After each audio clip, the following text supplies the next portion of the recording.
मिथुन राशि वालों, क्या आप अपने लाइफ के सबसे बड़े टर्निंग पॉइंट के लिए तैयार हैं? वास्तव में 2 अगस्त से राहु देव अपने खुद के नक्षत्र शतभिषा नक्षत्र से निकल करके मंगल के नक्षत्र धनिष्ठा में प्रवेश करेंगे और 10 अप्रैल 2027 तक यानी कि पूरे 8 महीने 8 दिन मंगल के नक्षत्र धनिष्ठा में विराजमान रहेंगे। अब सबसे बड़ा प्रश्न है कि क्या मंगल के नक्षत्र धनिष्ठा में राहु देव का पदार्पण आपको रातों रात करोड़पति बना रहा है या आपके भाग्य में कोई बहुत बड़ा उलटफेर होने वाला है?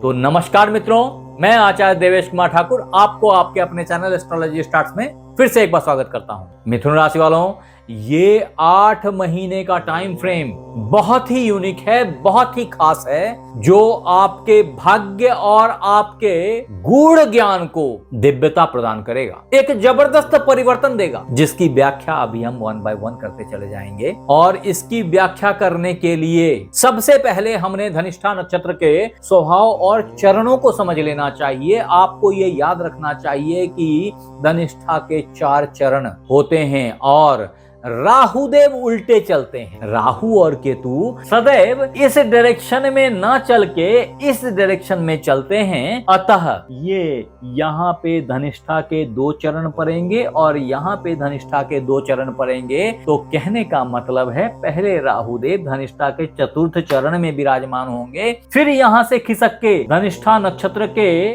3य चरण में आ जाएंगे, तदोपरांत धनिष्ठा नक्षत्र पद 2य में आ जाएंगे और इस वक्त में इनकी राशि परिवर्तन भी हो जाएगी। तत्पश्चात धनिष्ठा नक्षत्र चरण प्रथम में यहाँ विराजमान हो जाएंगे और इधर आ जाएंगे और इन 4 चरणों के गमन से जो खास प्रभाव पैदा होने वाला है वो जबरदस्त ऊर्जा से लबरेज होगा, भरा हुआ होगा, जिसका मुख्य कारण है कि धनिष्ठा नक्षत्र मंगल का नक्षत्र है, बहुत ही फायरी है ये। और ऐसे में राहु का प्रेजेंस इस फायरी नक्षत्र में अंगारक योग का फॉर्मेशन करता है। अगर आपके जन्म पत्रिका में राहु अच्छे होंगे तो आप में रॉकेट की अग्नि, रॉकेट की तीव्रता जागृत हो जाएगी, प्राप्त कर लेंगे आप उस गति को। और अगर खराब होंगे तो ये उतना अच्छा और प्रभावी नहीं होगा आपके लिए। मिथुन राशि वालों, मैं मिथुन राशि, मिथुन लग्न, जेमिनी जोडियाक साइन की बात कर रहा हूं। और आपको ये याद रखना चाहिए कि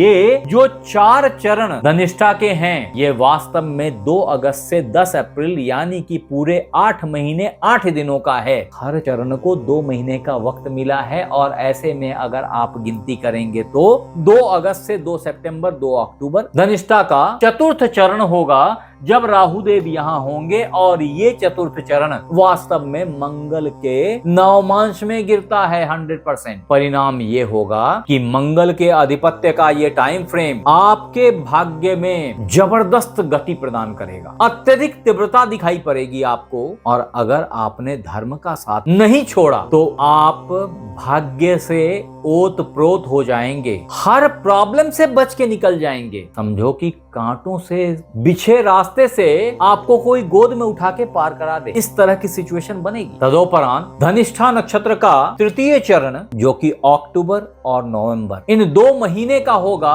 और ये टाइम फ्रेम राक्षस गुरु शुक्राचार्य के कंट्रोल में होगा, आधिपत्य में होगा। और परिणाम ये होगा कि इस वक्त में आप धर्म कर्म से थोड़े विमुख हो सकते हैं। आप धर्म स्थान पे लग्जरी की तलाश कर सकते हैं या लग्जरी को अपना धर्म मान सकते हैं। ये सब कुछ संभव है क्योंकि राहु वास्तव में कंफ्यूजन का भी लॉर्ड है। फिर भी अगर आपने भजन कीर्तन में अपना टाइम व्यतीत किया तो वापस से भाग्य आपका सपोर्ट करने लग जाएगा। तत्पश्चात धनिष्ठा नक्षत्र पद 2 जो कि मकर राशि में गिरेगा और राहुदेव यहाँ से यहाँ आ जाएंगे। ये टाइम फ्रेम होएगा दिसंबर 2026 से जनवरी 2027 तक का। ये टाइम फ्रेम वास्तव में बुधदेव के अधीन है और इस वक्त में आप व्यापार के प्रति बड़ी गहन रिसर्च करेंगे, आपकी डीप एनालिसिस आपको डेटा के गहराइयों में लेके उतर जाएगी और ऐसे में ये संभव है कि आपको एक अच्छी लॉटरी की प्राप्ति हो जाए, क्योंकि ये वक्त है जब आप बहुत ही कैलकुलेटिव होंगे, आपको अपने लॉटरी के नंबर्स पता होंगे, ऊपर वाले का साथ मिलेगा और राहु देव के प्रचंड प्रभाव से आपको बड़े धन की प्राप्ति। क्योंकि आपको ये याद रखना चाहिए कि धनिष्ठा नक्षत्र का जो मतलब है वो अति धनी का मतलब है, धनाढ़ है, और इसके जो लॉर्ड हैं वो अष्ट वसु हैं। आठों वसु मिलकर के आपकी पथ को प्रशस्त कर रहे हैं, आपके ज्ञान को नर्चर कर रहे हैं, आपके जिज्ञासा की शांति कर रहे हैं और आपको धन की अविरल स्रोत से जोड़ रहे हैं। ये अलग बात है कि ये सारी बातें आप छिप छिपा के करेंगे इस कालखंड में। तदोपरांत धनिष्ठा नक्षत्र पद 1 फरवरी फर्स्ट वीक से लेकर के 10 अप्रैल 2027 तक चलेगा और ये कालखंड सूर्यदेव के अधीन होगा और ऐसी स्थिति में आपके अंदर में एडमिनिस्ट्रेटिव पावर का प्रादुर्भाव होगा। सरकारी लोग, सरकारी टेंडर्स गुपचुप तरीके से आपको प्राप्त हो सकते हैं अगर आप व्यापार से संबंधित हैं, अगर आप व्यापारी हैं। सरकारी धन की प्राप्ति भी आपको इस टाइम में हो जाए तो कोई अतिशयोक्ति नहीं है। ये जरूर है कि ये टाइम फ्रेम थोड़ा सा कॉन्फ्लिक्ट वाला भी है, तो थोड़ी सी सावधानी रखने की जरूरत होगी। अदरवाइज ये अंगारक योग आपको कंफ्यूजन, इल्यूजन इन सब में फंसा के छोड़ देगा, तो थोड़ी सावधानी बनाए रखें। यहाँ मित्र ये बात ध्यान देने वाली है कि राहु देव जिसका बेसिक नेचर छलिया है, ये इच्छाओं की पोटली हैं, इनके पास में सिर्फ लाव लाव का अभिष्ट होता है। ये जिस भाव में बैठ जाते हैं वहां की स्थिति को एम्पलीफाई कर देते हैं और इसीलिए मैंने इस राहु देव के प्रेजेंस को लेकर के अलग अलग भावों के ऊपर बहुत विस्तार से वीडियो बना रखा। अगर आपने नहीं देखा जरूर से देख लीजिएगा, क्योंकि अगर वो राहु आपके कुंडली में खराब हो तो उसमें अच्छे करने के उपाय भी मैंने बताए होंगे, उसे जरूर सुनिएगा और अपने राहु को बेहतर करने की कोशिश कीजिएगा। अगर ऐसा हो गया तो आपको यहाँ भी राहु के सापेक्ष फल मिल जाएंगे। अब मित्र आपको जरूर याद रखना चाहिए कि राहु नक्षत्र परिवर्तन 2026 जिसके तहत राहु देव आपके भाग्य भाव से निकल करके आपके अष्टम भाव में चले आएंगे, ये मिथुन राशि वालों के लिए कुछ नर्व्स के प्रॉब्लम्स क्रिएट कर सकते हैं। आपके ब्लड के प्रेशर्स थोड़े बढ़ जा सकते हैं, आपके व्यापार में थोड़ी केयर की जरूरत होगी। इन सब चीजों का ख्याल रखना जरूरी होगा इस 10 महीनों के दरमियान। अगर आपने इसका ख्याल रखा तो आप बहुत सारे प्रॉब्लम से तो ऐसे ही बच के निकल जाएंगे।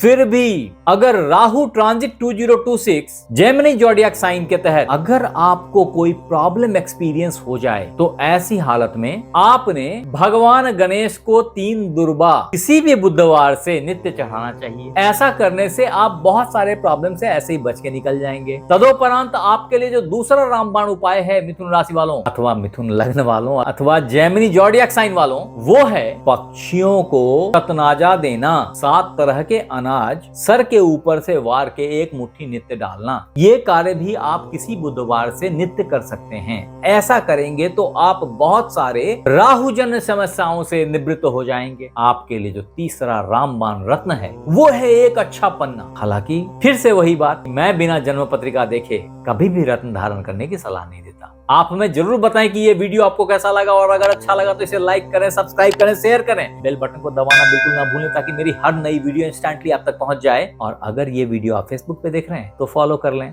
आप हमारे साथ बने रहे इसके लिए बहुत बहुत धन्यवाद। आपसे फिर मिलते हैं अगले एपिसोड में, तब तक अपना ख्याल रखें। राधे राधे।